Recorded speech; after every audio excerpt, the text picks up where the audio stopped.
Hello everyone, GKGS दृष्टि में आपका स्वागत है। तो हम आज कवर कर रहे हैं ये जर्मनी में नाजीवाद का उदय। वर्ल्ड हिस्ट्री के टॉपिक में आज हम जो कवर कर रहे हैं वो है जर्मनी में नाजीवाद का उदय। वर्ल्ड हिस्ट्री का कॉन्सेप्ट समझने के लिए आप 9th-10th की एनसीईआरटी और क्लास 12 की अर्जुन देव की जो एक एनसीईआरटी आती है उसको कवर कर लीजिएगा। कॉन्सेप्ट उसको कवर करने पर कॉन्सेप्ट क्लियर हो जाएगा।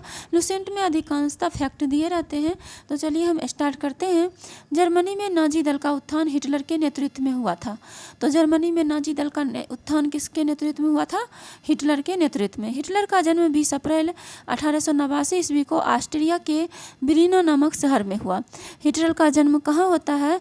20 अप्रैल 1889 ईस्वी में ऑस्ट्रिया के ब्रीना नामक शहर में ये हिटलर का जन्म होता है। हिटलर बचपन में चित्रकार बनना चाहता था और हिटलर जो था वो बचपन में क्या बनना चाहता था? चित्रकार। नेक्स्ट है प्रथम विश्व युद्ध 1914 से 18 हिटलर जर्मनी की तरफ से लड़ा था और युद्ध में अभूतपूर्व वीरता के लिए उसे आयरन क्रॉस प्राप्त हुआ था। ये जो कह रहा है यहाँ पे देखिए कि प्रथम विश्व युद्ध 1914 से 18 में हिटलर जर्मनी की तरफ से लड़ा था और युद्ध में अभूतपूर्व वीरता प्राप्त कर लिया था, इसलिए उसे आयरन क्रॉस प्राप्त हुआ था। नेक्स्ट है युद्ध के बाद हिटलर जर्मन वर्कर्स पार्टी का सदस्य बना। 1920 में इस पार्टी का नाम बदलकर national socialist German workers party रखा गया। कह रहा है कि युद्ध के बाद हिटलर, यहाँ पे देखिए, युद्ध के बाद हिटलर जर्मन वर्कर्स पार्टी का सदस्य बना। 1920 ईस्वी में इस पार्टी का नाम बदलकर national socialist German workers party रखा गया। धीरे धीरे हिटलर इसका फ्यूहरर नेता बन गया। धीरे धीरे हिटलर इसका फ्यूहरर नेता बन गया। नेक्स्ट है 1923 नंबर क्वेश्चन।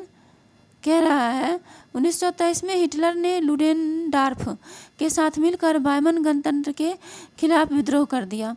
विद्रोह असफल हुआ। हिटलर को बंदी बना लिया गया। जेल में ही हिटलर ने अपनी प्रसिद्ध आत्मकथा मीन कैम्प की रचना की। जेल में ही हिटलर ने अपनी प्रसिद्ध आत्मकथा किसका निर्माण करता है?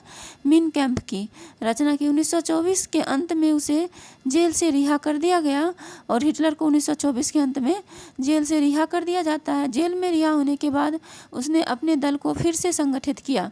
जेल से रिहा होने के बाद हिटलर ने अपने दल को फिर से संगठित किया और स्वास्तिक को प्रतीक के रूप में ग्रहण किया और फिर किसको? स्वास्तिक को प्रतीक के रूप में ग्रहण किया। नेक्स्ट है 1932 के चुनाव में हिटलर की नाजी पार्टी को 230 सीटें प्राप्त हुई, परंतु उसे सरकार बनाने का मौका नहीं मिला। बाद में राष्ट्रपति हिंडेनबर्ग ने 30 जनवरी 1933 को हिटलर को चांसलर मनोनीत किया। 30 जनवरी 1933 को हिटलर को चांसलर मनोनीत किया। नेक्स्ट है अगस्त 1934 में हिंडेनबर्ग की मृत्यु। यहाँ पे देखिए, अगस्त 1934 में हिंडेनबर्ग की मृत्यु पर चांसलर और राष्ट्रपति के पद को मिलाकर एक कर दिया गया और हिटलर जर्मन का सर्वेसर्वा बन गया। नेक्स्ट है गुप्तचर पुलिस गेस्टापो का संगठन हिटलर ने किया था। गुप्तचर पुलिस गेस्टापो का संगठन हिटलर ने किया था। एक राष्ट्र एक नेता का नारा हिटलर ने दिया था।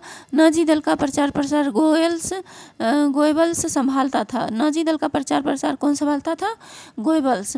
जर्मन सुरक्षा परिषद की स्थापना 4 अप्रैल 1933 ईस्वी में हुई। जर्मन सुरक्षा परिषद की स्थापना 4 अप्रैल 1933 ईस्वी में हुई। नेक्स्ट है हिटलर ने 16 मार्च 1935 ईस्वी में जर्मन में पुनः शस्त्रीकरण। यहाँ पे देखिए, हिटलर ने 16 मार्च 1935 ईस्वी में जर्मन ने पुनः सशस्त्रीकरण की घोषणा की। उसने वर्साई की संधि की हिटलर ने 16 मार्च 1935 को जर्मनी में पुनः शस्त्रीकरण की घोषणा की। उसने वर्साई की संधि की निःशस्त्रीकरण संबंधी सभी धाराओं को तोड़ने की घोषणा की गई एवं उसने पूरे जर्मनी में अनिवार्य सैनिक लागू कर दिया। नेक्स्ट है यहाँ पे देखिए कह रहा है साम्यवादी खतरा से बचने के लिए जर्मनी, इटली एवं जापान के बीच कॉमिंटर्न विरोधी समझौता 1936 में संपन्न हुआ, जो कालांतर में धुरी राष्ट्र के नाम से प्रसिद्ध हुआ। साम्यवादी खतरा से बचने के लिए जर्मनी, इटली एवं जापान के बीच कॉमिंटर्न विरोधी समझौता 1936 में संपन्न हुआ, जो कालांतर में धुरी राष्ट्र के नाम से प्रसिद्ध हुआ। नेक्स्ट है हिटलर ने 1 सितंबर 1939 को पोलैंड पर आक्रमण किया। हिटलर ने 1 सितंबर 1944 को कहाँ आक्रमण करता है? पोलैंड पर आक्रमण किया। हिटलर की विस्तारवादी नीति का पहला शिकार ऑस्ट्रिया में हुआ था। हिटलर की विस्तारवादी नीति का पहला शिकार कहाँ हुआ था? तो ऑस्ट्रिया में। एडोल्फ हिटलर के लिए सामी विरोधी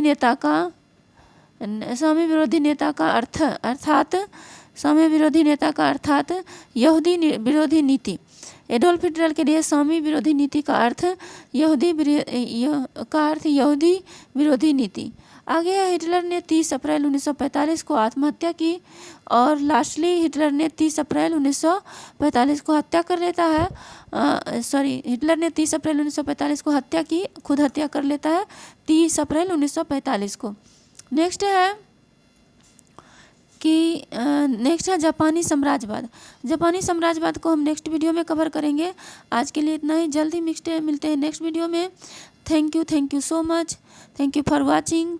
लाइक, सब्सक्राइब एंड शेयर कर दीजिएगा। बाय।